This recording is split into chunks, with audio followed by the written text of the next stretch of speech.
What's up, ladies and gentlemen? I'm D.Knight. Let's make some deadline deals. Cause it's game time and I'm ready.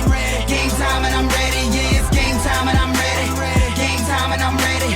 Can't stop my hustle. No, you can't stop my shine. I ain't come to make no friends. I just came to get what's mine. And we are back with the Baltimore Orioles as we currently stand in third place in the AL East, 9.5 games behind one of the best teams in the majors, the New York Yankees, and 1 game behind the Tampa Bay Rays. In the wild card, we are just 3 games out of the final wild card spot, trailing the Houston Astros, who have a 47-40 record. But for a season that has kind of been marred by a superstar injury and our number 2 starting pitcher going down for a couple months as well, we've been fighting to stay above 500. But we did end up making a couple of moves. We have David Hess. He is now in our rotation as we sent Dylan Bundy down. I've lost all faith in him, and he's on the trade block now. And then we also moved Tanner Scott to our closing pitcher role. He has some really good hit or swing and miss stuff, so I think he's going to be very good. I was going to put Aradis Vizcaíno there, but he doesn't really match up into our future, and I kind of want a closer that maybe I'll have around for a little bit. But Michael Givens just struggling, so we had to move him out of that role. And I mean, that's just the bottom line. But we also made a little bit of a difference here in our lineup, as we are now starting Stevie Wilkerson over DJ Stewart, who all of a sudden is now struggling. So he is now out of the lineup, and Stevie Wilk will get his chance. As you can see, our outfield depth isn't too terrible, but I mean, losing Mookie Betts really does hurt. And I mean, we're at least trying to fight and still get into the playoff chase. So we're there. Let's continue to do it. And now we have July, which we do have the All-Star game. So we will definitely take a look at our All-Stars when we get to that point. But we have a very decisive series against the Yankees, they're just so good. But I'm actually thinking that we're actually going to focus on this last 3 game set here in Toronto, because I don't think we have shown the Blue Jays, and I wouldn't mind seeing what they do and what they can do, and maybe we can beat them, because our streak of watching games has been wins consistently. So let's end up moving on. So we need to get past the first here, and now we have Kyle Gibson, who has really turned around his season against Jordan Montgomery. And it looks like that we lost 10-2, and the Giants want to send us Sean Gele, who is 23 years old, B potential, for Wyatt, Castillo, and Hayes. That's a lot of B potential guys there. I don't think so. Good try. But we did lose 10-2. Gibson actually kept his ERA around the same, so he didn't get blown up too much. And Jordan Montgomery will end up getting the win. And now into the second game here. It's Yanoa versus Herman. And it looks like we lost again. Chris Cheek, who we actually brought up to AAA, has a strained tricep. He's going to be out for a couple days, so we'll keep him active. We end up losing 3-1, so a good performance there by Yanoa, but our offense just could not get it done. And are we able to at least take one of these games? It's Tanaka versus Hess, and Hess has a very tough matchup here in his first start up in the majors, but we end up winning 6-3, 7 strong innings for David Hess. I will take that. Like I said, I've been paying attention to him, and it seems like he's doing okay. The Padres are interested in offering a trade Patrick Wisdom, who's 29 C potential, not for Austin Hayes. Probably going to end up losing Hayes anyway, because we just don't have any room for him. And now Mike Minor, who is really on a cold streak, going against Pablo Lopez in the 34-57 Miami Marlins. And we do end up getting the win. The Rangers are now sending us an offer, and they want to give us a C potential right fielder. No dice whatsoever. And now we have Means and Jordan Lawrence. See if we can get a sweep here at home against Miami. We do. Chris Cheek is no longer injured, so I will fix that. But Ty Block will get his 5th win of the season. Ryan Stanek will have his 2nd loss. And now we get into a 3-game set against the 45 and 49 Oakland A's. Again, we're staying right above 500. We're staying in the playoff chase, which is what's most important. We have Gibson going against Jarrell Cotton, and we end up losing 4-2. Hunter Harvey will suffer his 4th loss. His ERA is starting to peak over that 5. Jeff Ting with the win.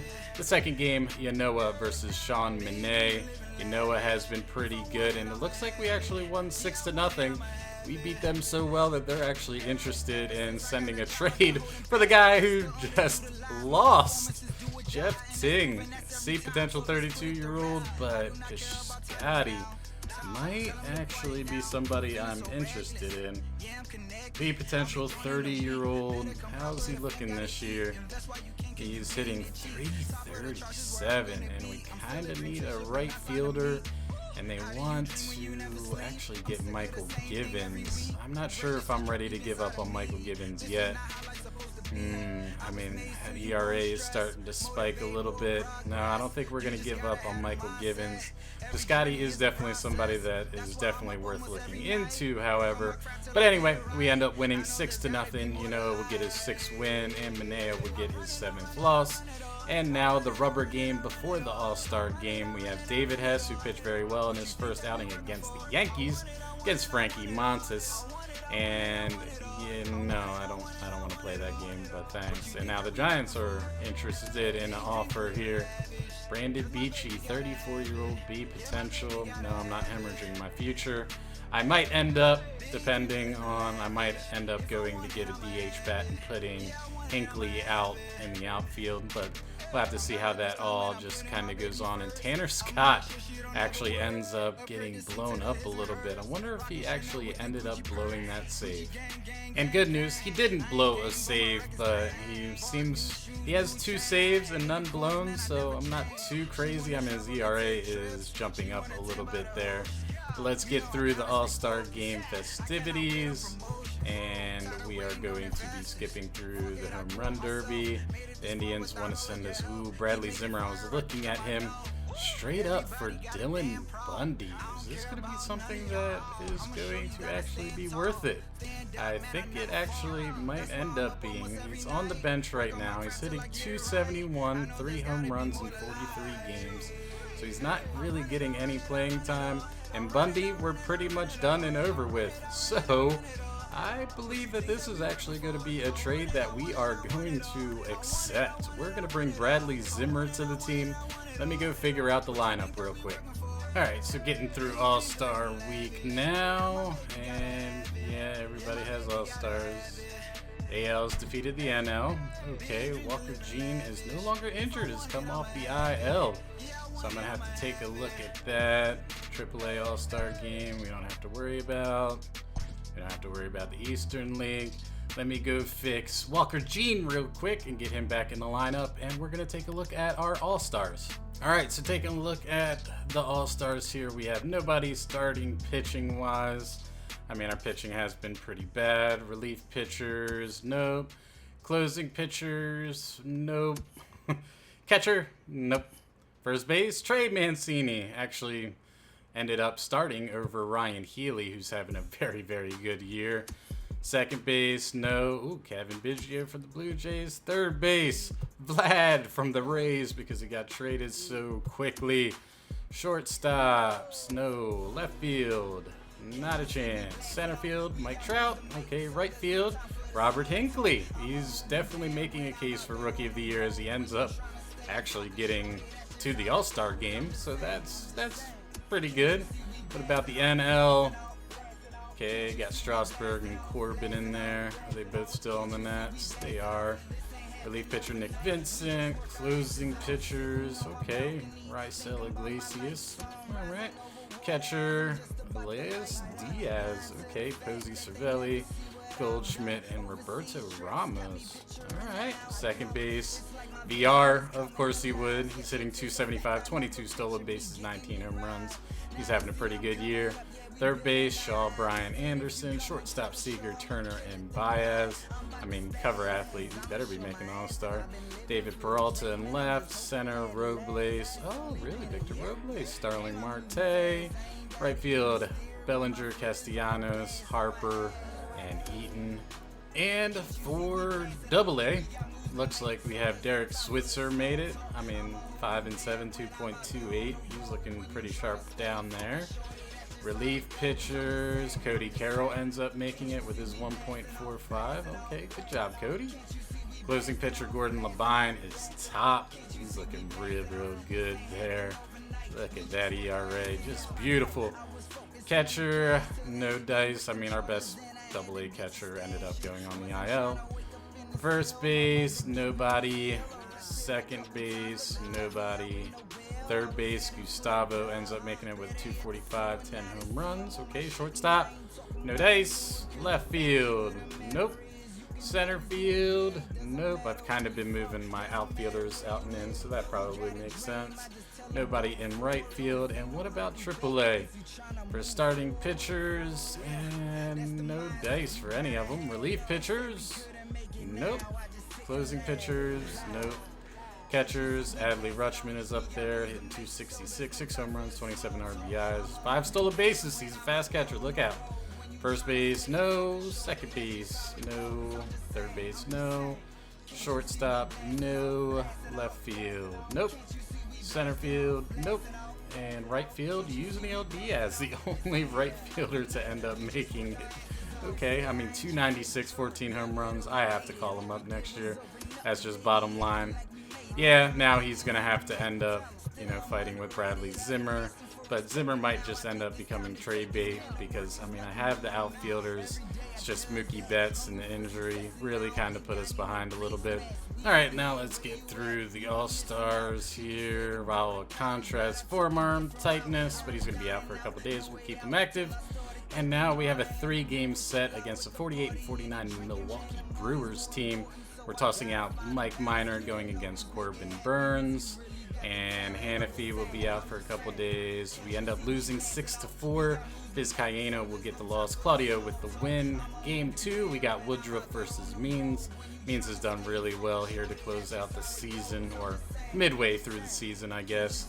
Contra is no longer injured, so I'm going to have to fix that. The Blue Jays want to trade Ray Enrique. See potential, man? Come on, don't give me that. All right, 9-6, we end up losing. Means actually ended up getting blown up a little bit there. Woodruff with the win. And now to the 18th, which we need to have one win here. We got Gibson going against Shelby Miller. Keep it going, Gibson. Ooh, that's what I'm talking about. 9-0 win against the Brewers. We definitely needed that. And now we have a 7-game homestand, the first of a 4th set against the Texas Rangers in 32-67. We're at 500 currently. We got Yanoa versus Farrell. We end up losing 8-5. Yes, I know, but we just got to keep him there. And Hannafy is no longer injured. We end up losing 8-3. Yanoa will get his 5th loss. Farrell with his 6th win. And to game 2 we go. We have David Hess, who has actually pitched very well against Kobe Allard. Let's get a win here, fellas. We end up winning 3-1 as David Hess has been on point this year. So very excited about that. I think we made the right move with Dylan Bundy. And now to game 3, we have Minor versus Henry Leon. Minor, I mean, kind of needs to come together here. We end up winning 5-2. He gets his 8th win of the year, and his ERA is starting to creep back down to 3. And now, if we can take this game, we take the series. We got Means going against Hans Kraus, and Ty Block ends up losing it with his 5-2 record, 3.95. Hans Kraus will actually get his 4th win. Of course, he has 10 losses already. And now we welcome the Blue Jays into town, and we have Gibson versus Horace Nesterov. Let's see if we can't get a win here. We don't. We lose 8-4. The Rangers want to send us somebody, and it's not going to be anybody good, so thank you. We will move on.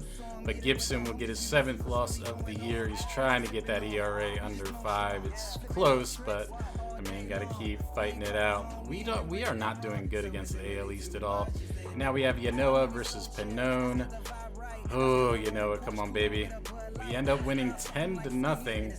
And Luis Ortiz, I know, keep him on the 60-day. and, get his 7th win of the year. And now we head to a rubber game against the Blue Jays, and it's David Hess who has been on fire against Forrest Whitley, and we end up winning 7-6. Ty Block will get his 6th win of the year.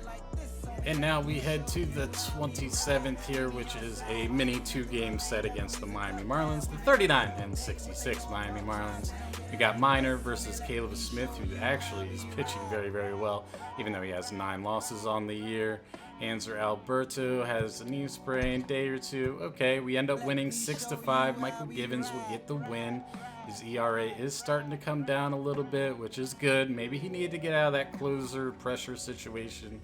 Who knows? And now we go for yet another sweep of the Marlins. We got Means going against Pablo Lopez, and we end up winning 2-0. Perfect. We are definitely fighting. We're 3 games above 500 for once, so that is great. I will take that each and every day. Means has really turned around his season. I'm proud of him for that. And then we have a 3-game set in Toronto. We have Gibson, Pannone, Yanoa, Whitley, and then Hess versus Thornton. I think we want to watch David Hess this time because he's actually been pitching very well. His ERA did blow up a little bit there in his last start, but he's 2-0, 3.8. So let's end up getting over to that game. We got Gibson versus Pannone.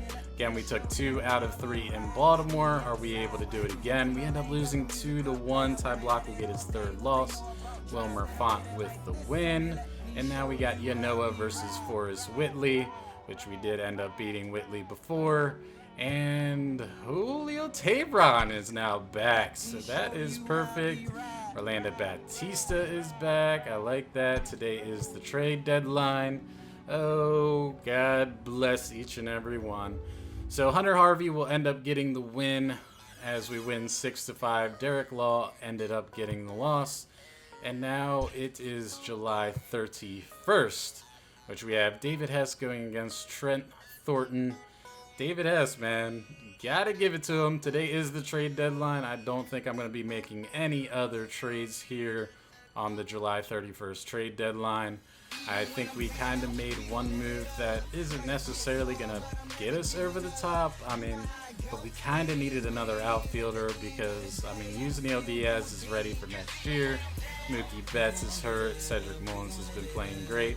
But let me stop talking. We need to get into this game.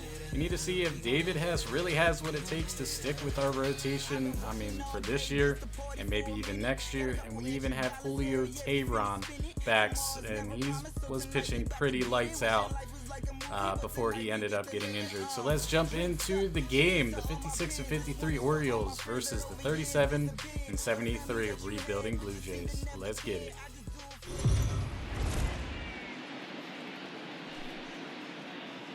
MLB The Show's coverage of Major League Baseball is on the air. Ought to be a good one here between the Baltimore Orioles and the Toronto Blue Jays. It's Blue Jays baseball, and it's on its way next.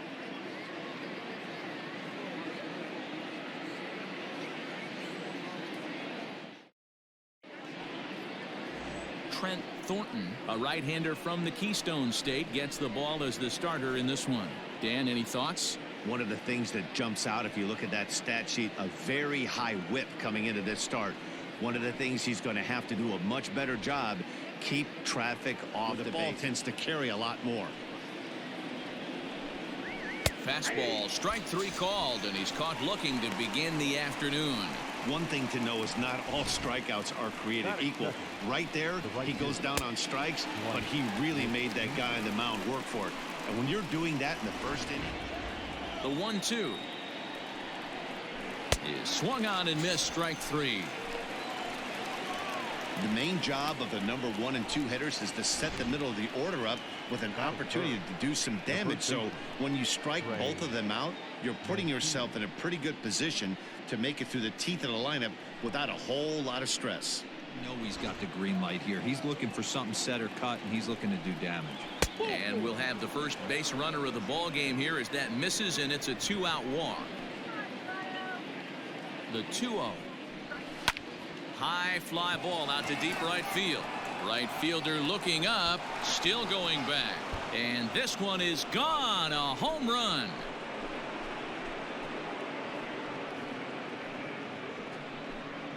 A two-run shot that time for Mike Moustakas. Number 26 for him on the season as the Orioles are now out to a 2-0 lead. Loved a homer in the top of the first inning. Give your pitcher a chance to kind of regroup and gather himself with an early lead. 24 in this long first inning. Swing and a miss, and that ends the inning.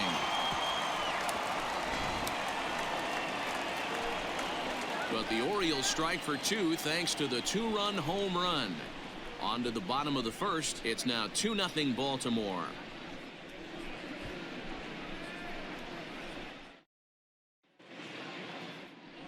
David Hess, a right-hander out of Tennessee, will be the starting pitcher. What do you have for us on him, Danny?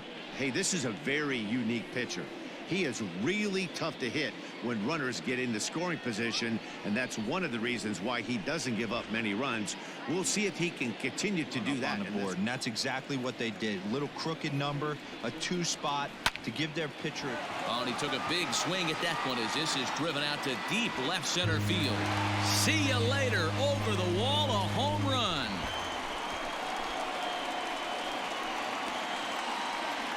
So it's a solo home run to lead off the bottom of the first. Home run number 15 for him thus far.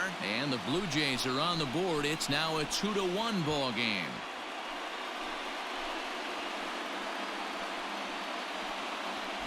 Place is going nuts right here. Want to get your fans involved? Leadoff hitter, take them deep in your home yard.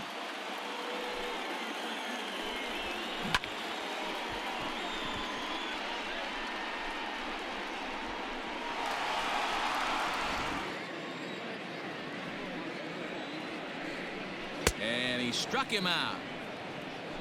I think he kind of trained the hitter's eyes in that at bat. What I mean is you'll find the first three pitches are all down around the knee. So as a hitter, he's probably looking down there again, and that's the perfect time to raise his sights and make a good pitch up.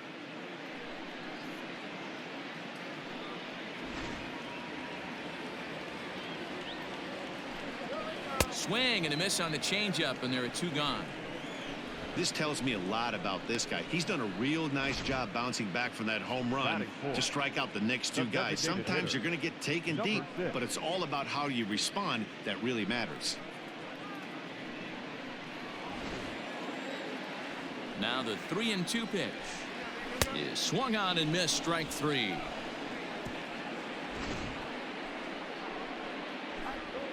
Jays answer right back with this solo home run. We'll head to the top of the second, and this is now a 2-1 ball game. Here now the 2-2. Hit the other way out toward right field.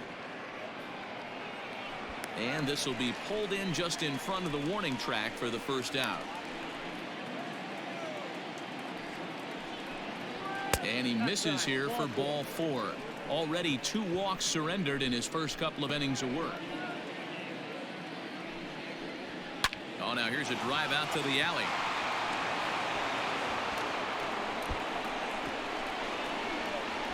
And they'll have runners at second and third following the 1-out double.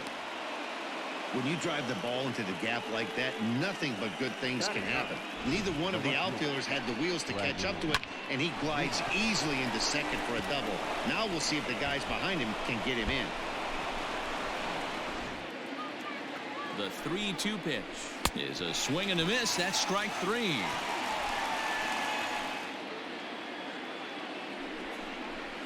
Hit hard to short, reined in. Throw on to first is going to be in time, and the Oriole threat goes by the wayside as the inning is over. So it's no runs on a hit, no errors, and 2 men left on. We'll go to the bottom half of inning number 2. It's the Orioles 2 and the Blue Jays 1.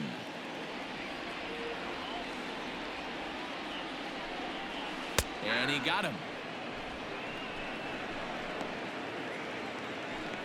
Boy, he's really on a roll on the hill right now. As we roll through it again, remember, he struck out the side in the last inning, and now he picks up right where he left off by striking off the leadoff man here. Let's see if he can keep this going for a little bit.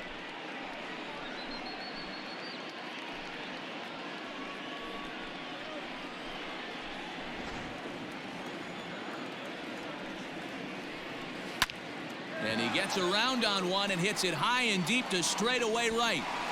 And goodbye. This one ain't coming back.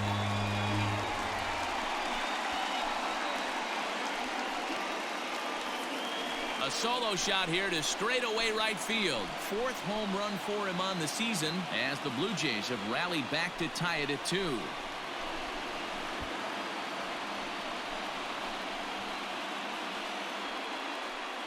Man, that's a great location for a breaking ball right there down in the zone. Sometimes you just have to give the batters credit, Nero.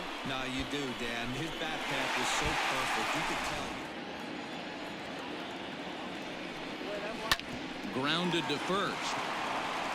And he'll take it to the bag himself for the out. First pitch of the at-bat on its way.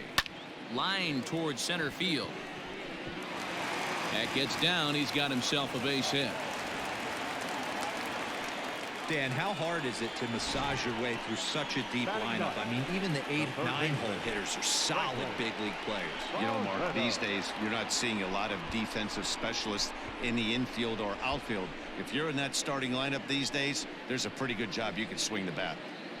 Comes on this pitch.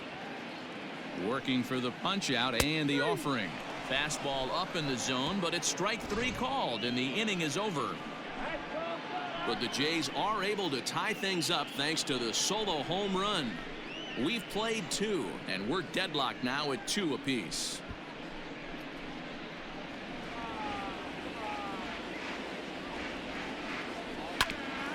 Hit out towards second. He's got it. Throw to first in time, and the leadoff man is gone to start the 3rd. And with one away, time for a check of the standings in the American League East as you get a look at where these 2 teams find themselves entering play.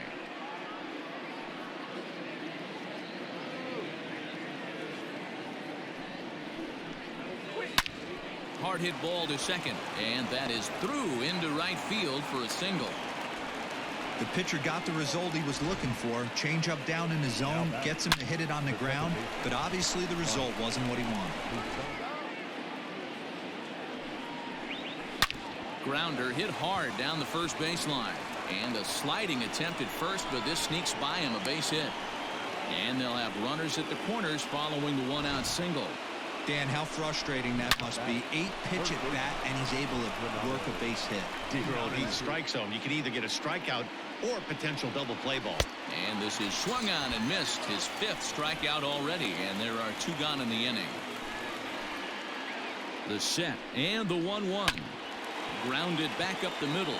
Fielded cleanly, and the 2-out threat will not come to pass as the inning is over. Orioles strand a couple. Home half of the 3rd coming up, all even at 2-2. Ball to boot. This guy's a pretty good off-speed hitter. You could tell by that last at-bat he wasn't fooled at all. And a base hit, so he goes after the first pitch he sees, and he's on to open up the inning. Already 2 hits in the ballgame as he's on base here in the home 3rd. And as we call on the team leaderboard, you can see that he currently paces the Blue Jays in that category.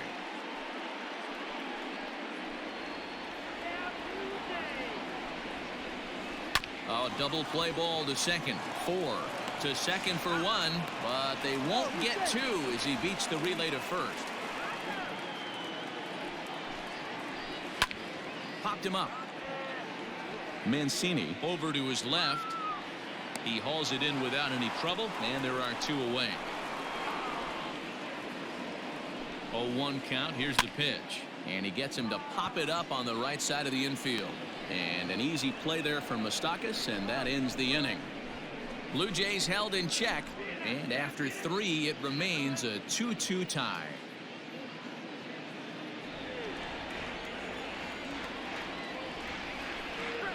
And he takes strike 3 called on the fastball. 1 gone. Well, that call looked like it was a little in the pitcher's favor, but it wasn't outrageous. Hey, listen, calling balls and strikes is a really tough job, and even the best are going to miss some from time to time. And he struck him out as well. So the bottom of the order providing little resistance here, and there are 2 away. So with 2 gone here in the 4th, let's check out our pitch speed comparison for the 2 starters. And both guys have been coming with some low to mid 90s heat here. 96 versus 93 is the top 2 speeds thus far. Able to regroup, find his mechanics, and find a way to stay in this game. There's a swing, and he sends a ball high in the air into left field. A leap, but he can't rein it in. It's off the wall. And he'll coast into second here with a 2-out double. Well, this guy has proven he can make some athletic plays in the field, and he takes a decent route to the baseball here, but I'm not sure anybody is going to bring this one in. Ends up out of his reach and bangs up off the wall. This is the classic case of the modern-day ball player right there. You can have the batting average if you're OPS. Oh, and he can't come up with it. And the throw is in time to get him to retire the side. Danger averted following the 2-out double. More of the show, Saturday baseball, after this. The 1-2 is swung on and missed. He got him.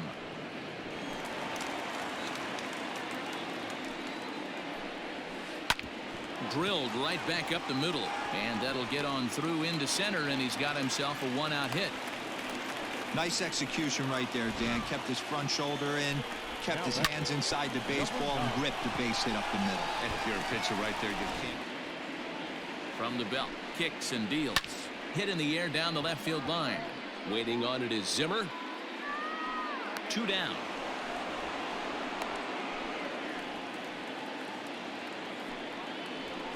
On the ground to third. Reined in. On to second for the force out, and the side is retired. 1 left for Toronto. Through 4, we're deadlocked at 2 apiece. Boris Nesterov is ready, and he'll take the ball from the manager. Number 20, Boris Nesterov.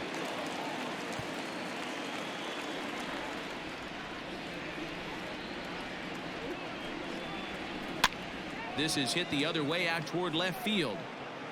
Fisher comes in a few steps as he hauls it in for the first out. The batter. This will be the 7th pitch coming up. Big swing by Mancini now, and this is carrying well to left. And that ball will stay fair, and it's gone. A home run.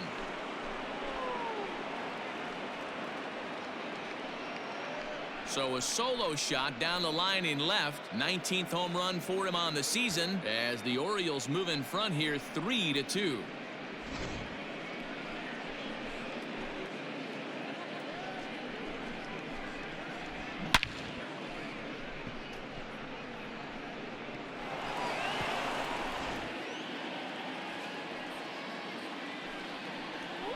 Here's another one that's drilled. This one to left. Going back is Fisher. On the warning track, he makes the catch.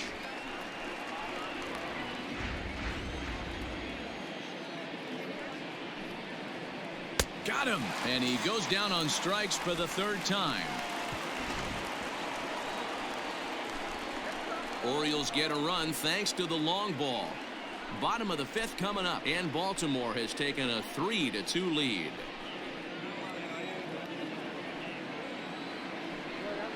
Sent on the ground out to second. Throw on to first in time, 1 away. 3-2 ball game. Here's a little chopper up the middle. And very quickly there, they're 2 gone to start the inning. First delivery to him on the way. A bouncer to the left side. He's right there. Throw to first will get him easily, and the side is retired. Blue Jays go down in order. Still a 3-2 ball game.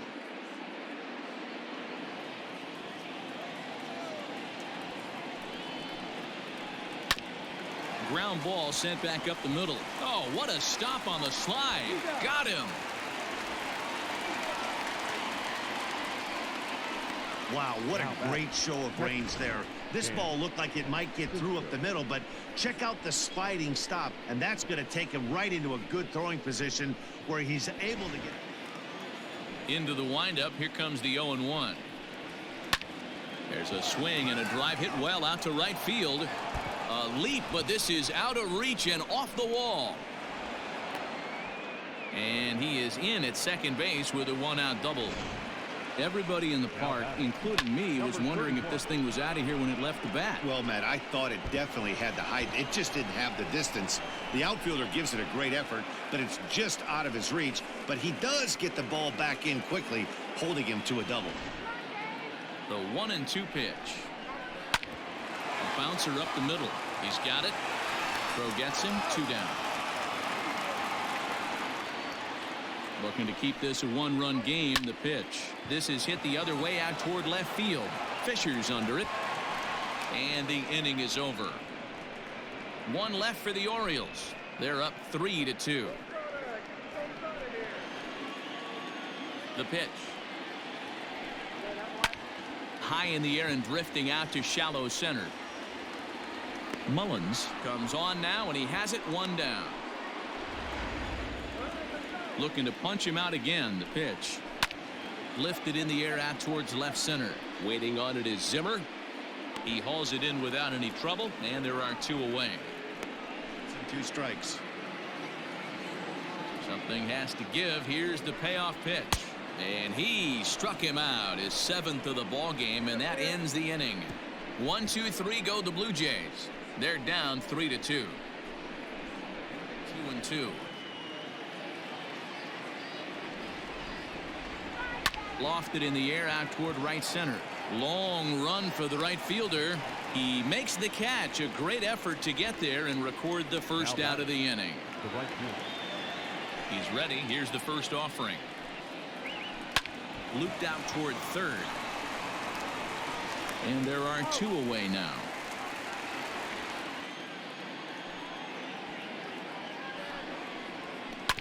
Grounder down the line at third. On it goes right through him into left field.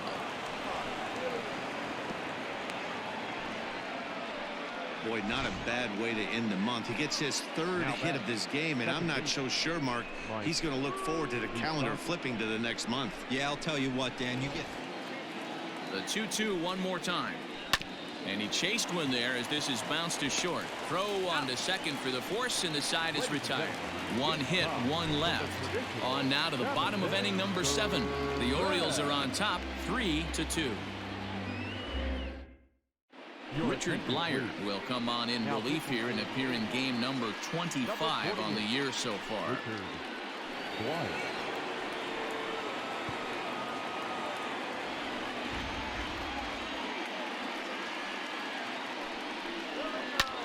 High and deep to right.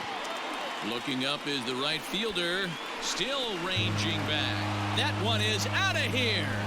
This game is tied. A solo shot here to straightaway right field. His 2nd home run of the game. And the Blue Jays are back to even now, tied 3-3.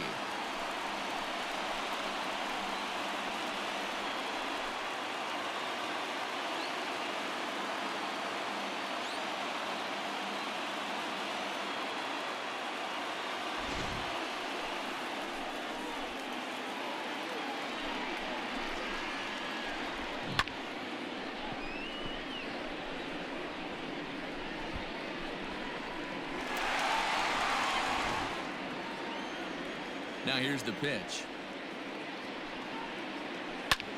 Line towards center field. Mullins is right there, 1 down. I know they say sometimes that these things even out, but that was a bullet line drive that gets caught. He would have represented the go-ahead run. The 3-1. And he lays off, ball 4. Now the potential go-ahead run is on base here. with good downward action. Oh, this is hit to third. Will it be 2? 1 there. Relay to first in time, and just like that, this side is retired. Around the horn they go. 5-4-3 to end the threat. More from the show. Saturday Baseball following this message and a word from our local stations.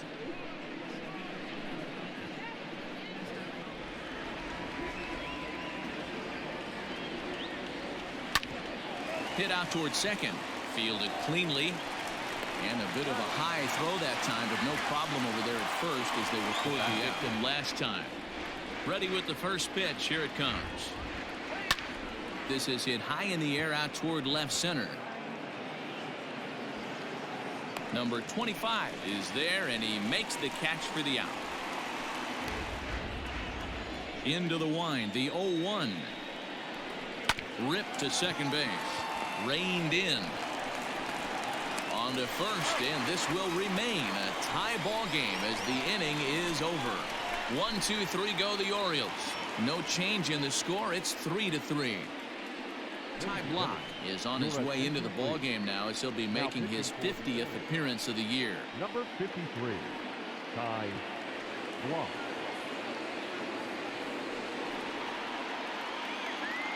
Now the 3-2 pitch. Sent on the ground out to second. Moustakas has it, and a good throw gets him one gone.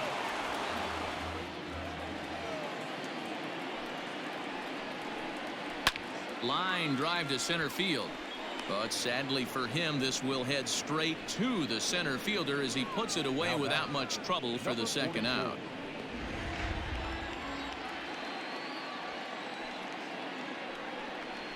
A breaking ball swung on and missed, and he's set down for the second time this afternoon. Blue Jays go down in order. Score remains tied at 3-3.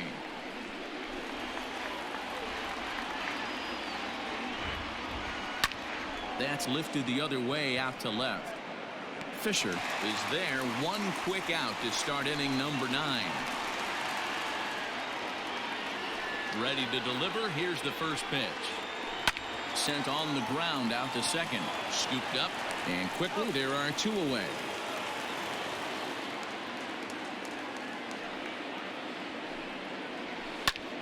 Popped him up. Jansen has a play. No trouble with this one, and the inning is over. 3 up, 3 down for the Orioles. Still tied 3-3.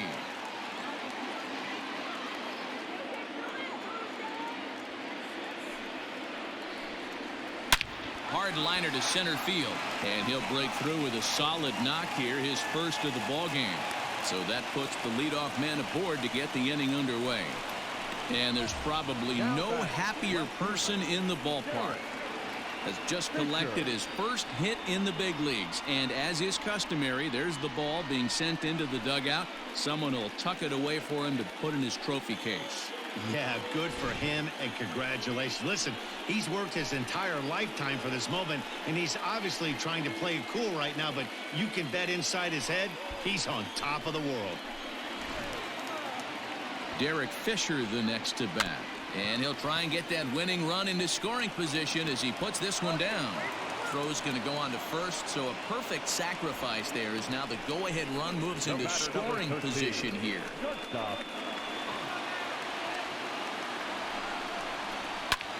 Pulled toward right center field. Right fielder giving chase. He makes the play as the potential winning run tags from second. And he's up to third safely now with 2 gone in the inning. That was a nice job to track that one down to the alley because it definitely saved the run from scoring. Instead, he's only able to move up to third.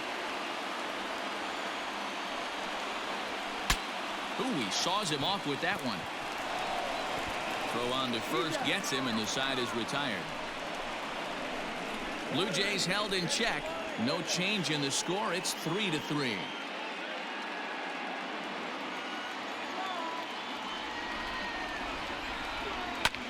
Lofted in the air out to right field. And he will make the catch while ranging backward as he just put the glove up and hauled it in for the first out.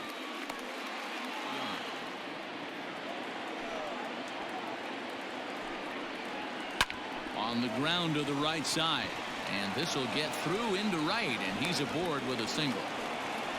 Boy, talk about having a day, Debo. He gets his 4th knock of the game, but mixed in with one of those 4 was a round tripper. Not a bad day. Yeah, you have 5. Back up the middle, and that gets through for a 1-out base hit. And with that, the go-ahead runs up to second now with only 1 away. Up next for the Orioles, the third baseman, Wilmer Font takes the mound to try to get out of this mess. There are 2 on with only 1 away. Number 65, Wilmer.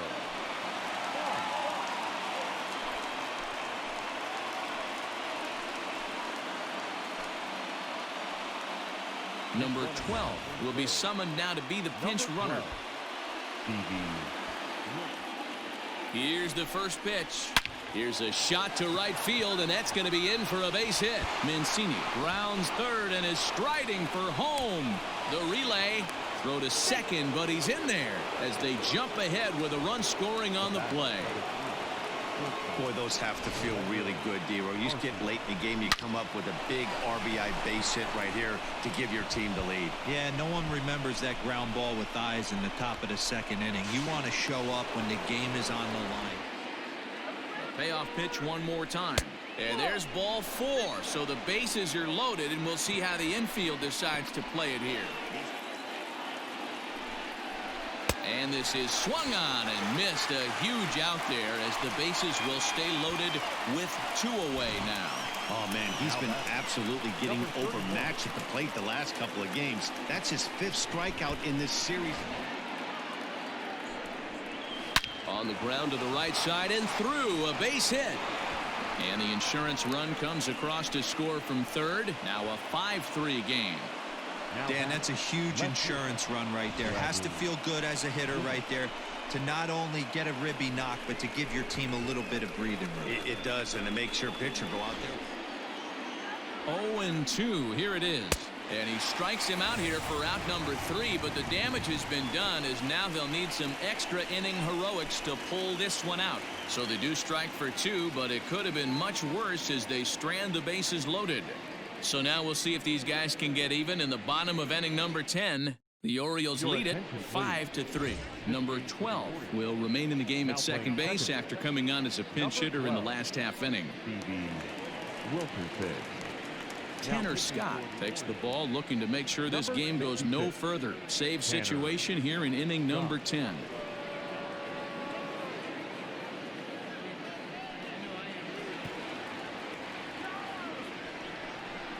Swing and a miss, and that'll get a groan from the home supporters here. 1 away. Hey, I'm not sure what he was sitting on right there. It might have been sitting on an off-speed pitch, but instead he gets the fastball way late. Had no chance to put that ball.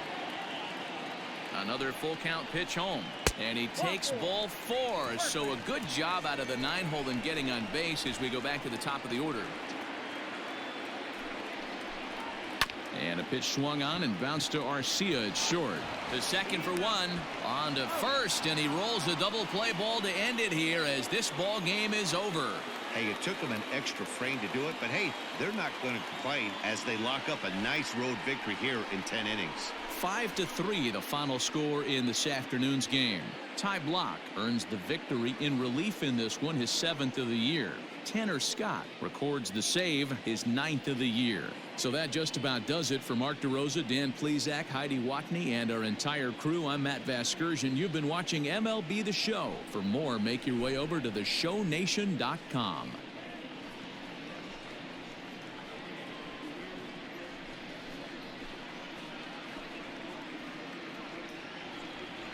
And another extra inning win for the Orioles as we ended up beating the Blue Jays 5-3. Just a good overall game. Tanner Scott looked really, really good in the 9th inning. The walk, yeah. But again, he has a lot of just swing and miss stuff, and I really enjoy it. Richard Blyer actually kind of blew it for David Hess, who had a really good game with 6 innings pitched, 2 earned runs, 7 Ks. So he looked really, really good. I'm kind of impressed by him. But it's really our bats that made the difference this game, at least. Trey Mancini, player of the game, 4 for 4, home run, RBI, 3 runs scored. Moose, who may have gotten stuffed again for player of the game, but he was 3 for 5, home run, 2 RBIs, run scored. He's having a really, really good campaign this year. Cedric Mullins, again, surprising me, 2 for 5, double RBI. Chance Cisco was 1 for 4, a double. The Blue Jays, tell you the truth, they don't really have a lot of star-studded people. They have a lot of young people. I do really like Joe Adele, but he didn't really do too much this game. But Andres Jimenez, 3 for 4, 2 home runs, 2 RBIs, 2 runs scored. What a freaking beast he was. Ray Enriquez, 2 for 5, home run, RBI, and a run scored. Jonathan Davis, 1 for 3, made a nice catch out there in the outfield. Just a good overall game that we needed to win. So it does look like the Indians are very interested in getting yet another pitcher from us, which they want Kyle Gibson, who we actually sent down to AAA, for Tyler Naquin, 84 overall left fielder. I think this is going to be another one that we're actually going to take, and we actually save some money on it as well. So I'm actually very impressed with that offer as well. The Indians, they must be in super seller mode, and now we have a really fully stacked lineup, and that's pretty much where we're going to wrap up this episode. I mean, we still have to get into the stats, but we enter August at a solid 57-53, half game behind the Rays here in August 1st, and currently stand at 2.5 out of the wild card spot. Where are the Indians? The Indians are in first place. What are they doing selling all their pieces? I have no idea. But let's take a look at the stats after this month. So starting here with the Rookie of the Year nominee, Robert Hinckley, 281, 20 home runs, 48 RBIs. He is having a fantastic campaign. Very good draft piece for us. Dwight Smith, 262, 13 home runs, 45 RBIs. Nothing too crazy. He's doing what Dwight Smith does. But the outfield's getting a little bit crazy since we decided to trade away Gibby and Dylan Bundy. Trey Mancini is starting to heat up. 297, 19 home runs, 73 RBIs. Home runs are nothing where it was last year, but at least his average is starting to recover. The Moose, man, 272, 26 home runs, 75 RBIs. What a fantastic year for him. And I'm pretty sure that he is... no, I still have him signed for next year, so we don't even have to worry about it. I kind of thought he was a free agent. Renato is starting to heat up as well. 291, 11 home runs, 47 RBIs. He's definitely staying put where our third base position is. Arcia, 233, 9 home runs, 31 RBIs. Not the best year for him, but he continues to battle, and I mean, his fielding is wonderful. Francisco, 229, 16 home runs this year. 35 RBIs. His power bat is coming around. Starting to make me double guess bringing up Adley, but we know that that's not going to happen. Cedric Mullins, 298, 7 home runs, 21 RBIs this year. He just came out of nowhere, but he is playing great, and now all of a sudden I start believing in him. Bradley Zimmer, 269, 4 home runs, 25 RBIs. He wasn't really getting the playing time with the Indians. But then we also got Tyler Naquin, so it's going to be very interesting how we're going to manage our lineup for next month. Stevie Wilk, 264, 4 home runs, 11 RBIs. Nothing bad about him, but I probably want him in AAA and just kind of continue to work on everything. Tyler Naquin, we just got him at the trade deadline, 279, 18 home runs, 57 RBIs. He looks like a very, very good bat that we can possibly use for the rest of this year and maybe even next year as well. JT Riddle, 235, 4 home runs, 20 RBIs. Our starter last year in center, not looking too great, but again, he is that utility guy that you always need on the team. Hanser Alberto starting to swing a hotter bat, 255 home runs, 20 RBIs. So at least his season is starting to kind of come back from the miserable start he had. Austin Wynns, 191, 1 home run, 5 RBIs in the backup catcher's role. That's exactly what we're looking for. But again, I think Francisco is going to be our backup, with Adley Rutschman getting most of the playing time next year. And for our pitchers, so our starting rotation, Mike Minor, 8-5, 3.51 ERA, 1.3 WHIP. Had a really good start to the season. He's kind of struggled here in the middle, but I think he's starting to actually bring it back. John Means, 6-7, 3.73, 1.27. He's starting to actually come around after a disastrous first couple months for him. Julio Teheran got off the IL, so back again he is. 6-2, 3.43 ERA, 1.33 WHIP. I'm not sure if we have seen him actually start since he came back from the IL, but I'm excited to see what he has. Yanoa, 7-5, 3.44, 1.21 WHIP. After struggling in spring training and being in AAA, he's come up and being a huge help for us. David Hess, which we got to watch today, 2-0, 3.64 ERA, 1.3 WHIP. He's looking very, very sharp. A lot of strikeouts for him so far in 29 2/3. Ty Block, our middle reliever, could possibly be a 10-win middle reliever. That would be very, very interesting. 7-3, 3.76 ERA, 1.38 WHIP. Not quite as dominant as he was last year, but so far not looking too bad in 107 innings. Hunter Harvey, 5-4, 5.62 ERA, 1.82 WHIP. Really has to bring down that WHIP. I think his overall is what's hurting him the most. Richard Blyer, 3-1, 2.76 ERA, 0.89 WHIP. Nothing bad about him, but every time I watch him, he seems to give up home runs. So I'm not sure if he's actually starting to slide a little bit, and maybe we need to go somewhere else with our middle relief lefty spot. Miguel Castro, 2-0, 3.45, 1.15 WHIP. That WHIP is just insane. What a great pitcher he has been. Michael Givens, 1-3, 4.5 ERA, 1.74 WHIP. He's starting to turn it around, but again, he's already lost his closer spot, so I mean, you do what you have to do. A lot of people want you out there, and I wouldn't mind trading you. Tommy Hunter, 2-2, 3.93, 1.47 WHIP. Definitely got his ERA down. He's starting to pitch really well. Aradis Vizcaíno, 0-2, 4.03, 1.3 WHIP. Kind of getting blown up here in the last couple of months, so we need him to kind of get it back together for us. Tanner Scott, 1-2, 4.19 ERA, 1.5 WHIP. But the biggest thing is he has 9 out of 9 saves so far. Great hit or miss, or swing and miss stuff. I keep saying hit or miss for whatever reason. But this guy could be the closer of the future. We'll have to continue to see how he develops. And now it is time for the minor league report. So AAA, the Tides, they're 58-47. They're a game behind in the International League South. But we kind of depleted their rotation a little bit with the trades of Bundy and Gibson. But, I mean, we have a lot of young arms, so I'm kind of excited to see what they do with that. As for Bowie, they are at 500, 53-53, but are currently tied atop of the Eastern League Western Division with the Rubber Ducks and the Flying Squirrels. Oh, you gotta love AAA names. They are, or the minor league names, not AAA particularly. AA is pretty cool too. But let's jump in and see where these stats are. So for the Ties, Chris Cheek, who got called up, is just hitting .219, 3 home runs, 13 RBIs. Kind of struggling a little bit here at the beginning. That's 78 overall. I mean, he should probably be in the majors at this point. Austin Hayes, .278, 7 home runs, 41 RBIs. It's going to be sad when we just don't have the room for him, but his overall just could not get there. Yusniel Diaz, .295, 16 home runs, 49 RBIs.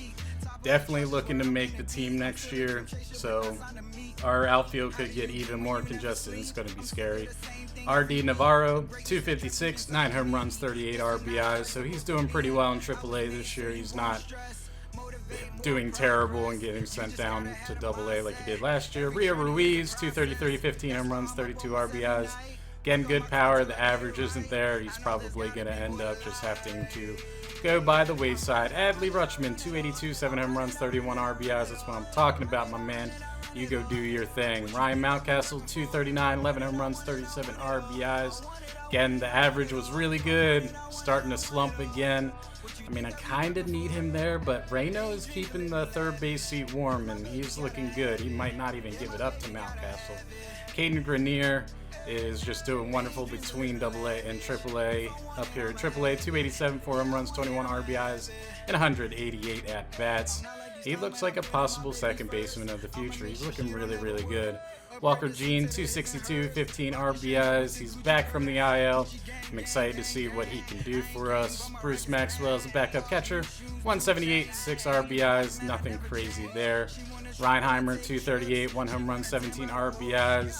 His stint might actually be over here with the O's organization. Richie Martin, .203, 17 RBIs. As you can tell, he's not even starting anymore. Great overall, great fielder, great speed. Just can't seem to hit the ball. Anderson Feliz, .209, 4 home runs, 17 RBIs. Need him to really kind of continue to step up. But again, at 61 overall, he's probably not really suited for AAA. We just don't really have any other third baseman.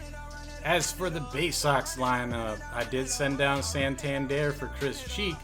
He's hitting 255, 3 home runs, 10 RBIs, and 94 at-bats. He's looking really, really sharp down there.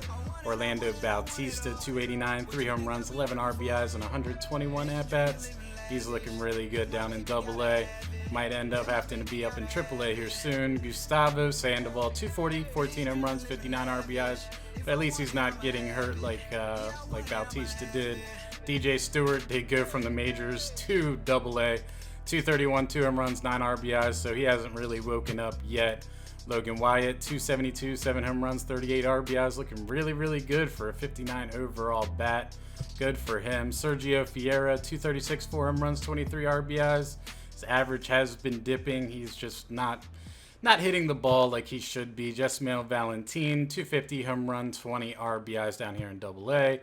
Sager, 262, home run, 22 RBIs, looking like a possible shortstop of the future, even though he's playing second base down here in Double-A. Mackenzie Yamashita as the catcher, 175, 9 home runs, 22 RBIs. Great power, just not much on getting hits. Dave Dissian, 239, 3 home runs, 23 RBIs. Devlin Granberg, 212, 4 home runs, 26 RBIs. Again, a couple of young guys just trying to make their way. Guadalupe Valdez, 256, 5 home runs, 20 RBIs. He's starting to hit like I knew he would, but I mean, he might have already lost out to Zager at this point. Mike Riviera, 252 RBIs and 44 at-bats. Might be a better catcher than Yamashita. We're going to have to pay attention to that. And for the Tides pitchers, I haven't really necessarily picked out who I want in the rotation since Gibby is now gone, but we'll continue anyway. So Aaron Brooks, 5-4, 2.93 ERA, 1.24 WHIP. Looking really good down here in Triple-A, and I know that he's just an injury away from being called up to the majors and doing his thing. DL Hall, 2-1, 1.8 ERA, 1.2 WHIP. After struggling in Double-A, he's come up to Triple-A and actually done very, very well. Grayson Rodriguez, 6-6, 3.37 ERA, 1.27 WHIP. He's just that close to being called up to the majors, but we might give him another year depending. See how he does. Raul Alcantara, 9-6, 3.3 with a 1.4 WHIP. He's looking really good, but we're starting to kind of run out of options for him. Blaine Knight, 8-4, 2.54 ERA, 1.24 WHIP. Not bad as a middle reliever. He might end up getting some starts here going forward. Chandler Shepherd, 3-6, 3.1 with a 1.1 WHIP. So not looking too terrible in the long reliever role as well. Evan Phillips, 4-2, 3.57 ERA, 1.56 WHIP. So not a great month for him, but he continues to get better, and kind of excited what our bullpen is looking like. Brandon Klein, 1-2, 7.27 ERA, 1.62 WHIP. It looks like his time in AAA has probably come to an end, so he's probably going to be sent down to AA. Sean Gilmartin, 2-2, 3.58 with a 1.16 WHIP. So not too bad for Gilmartin, but he's getting up there in age. So it's probably not worth even keeping him around anymore. Dylan Tate, 2-2, 3.63, 1.14. Again, he was with O's last year, so he's come down here. Hasn't necessarily impressed. That whip is impressive. The ERA is not. Paul Fry, 2.77, 1.19 whip. Might end up taking over for Blyer next year if Blyer can't really put things together. And then Ramos, who's in the closer role, has a 3.24 ERA, 1.6 whip, and 23 out of 28 saves so far. He has blown 5, so I'm kind of keeping eye on that. Again, the whip, it's all because of the walks. His stuff is so nasty, people can't even swing at it, but the problem is, doesn't get the calls for strikes. And for the Bay Sox, Brendan Hanafy, 3-5, 3.13 ERA, 1.39 whip, looking real sharp after getting his call up from single A. Zach Lothar, 5-2, 3.33, 1.5 whip. He's looking really good too after coming up from Delmarva. Luis Gohara, who was with AAA, got sent down to AA because he just wasn't getting it together. 6-3, 3.28 ERA, 1.15 whip. Nothing terrible. He looks really good down in AA, not so well in AAA. Archie Terrell, 1-0, 0.75 ERA, 0.92 whip. That boy is looking strong. Derek Switzer, the All-Star, 7-8, 2.71, 1.05 whip for him. Reggie Heinrich, 3-4, 6.46 ERA, 1.5 whip. might end up being sent down to Delmarva and giving somebody else an opportunity, because in 71 innings, he's not doing very well. Jipiaka Bonus was 2-3 with a 3.48 ERA, 1.58 whip, looking real sharp. Cody Carroll, 4-0, 1.22 ERA, 1.13 whip. Why are you a 57 overall? If we can bump that up, I can probably get you in the majors. But I'm very scared about your overall. Ben Heller, 4-5, 3.28, 1.32. Not too bad. Nick Rumbelow, 3-3, 5.43 ERA, 1.53 whip. Kind of an older guy. Probably not ever going to make it, so he might end up being released. Joey Gerber, 3.72 ERA, 1.3 whip, so not terrible. I mean, below sub 4 ERA isn't too bad in today's major leagues and all the home runs that everybody hits. Jose Mesa, 1-2, 3.6 ERA, 1.67 whip. And then Gordon Labine, possibly our closer of the future, 2.06 ERA, 0.86 whip. Has saved 25 out of 28 saves this year. Looking real good. Probably going to get that opportunity to go up to AAA and see what he can do. And as for the injury list, we already know these are the same guys that are here. Josh Rogers still has 1 to 6 days before he can come back. Mookie Betts, 4 to 5 months. He's working on it. But, I mean, we're doing fine without him. I mean, how good could we have been with him playing all this year? Ortiz, still 4 to 5 months, so he's got a long way to go. We'll see him next year. Brett Cumberland, 286, 20 RBIs, and kind of want him to get back into AA there. He's got 3 to 4 more weeks to fix that shoulder separation, and then he's back. So that is where we have run out of time. As you can see here, we got Minor and Reed Foley going on August 1st. But you know what? We're probably not going to watch that game. But we do have a very good Kansas City team, 69-42. Ooh, that is a really, really good team. But we also have the Astros, who we're trying to catch in the wild card spot. We have the Indians, who gave us their entire outfield for some pitching. Maybe a possibility to watch as well. I mean, we also got Boston, New York, Tampa Bay. How's Minnesota doing this year? Ooh, they're not looking too good. And then we already watched Toronto. So I'm probably sliding towards actually watching Kansas City, whether it's home or the away, or maybe even the Indians. I mean, watching the Indians, yeah, we played them in the playoffs, so I'm kind of exhausted of them. But revenge game for their 2 outfielders, and I'm not even sure if Bundy or Gibby are on their team, but it's very possible. But I'm very intrigued by the Royals and their 69-42 records, so they could actually be a very, very good team. And see, I think they are one of the top teams in the wild card spots as well, so we can watch those. But thanks again for watching, and as always, stay frosty, and I'll see you in the next episode. D.Knight out. They thought it was a game till I came back with that win overtime. I've been working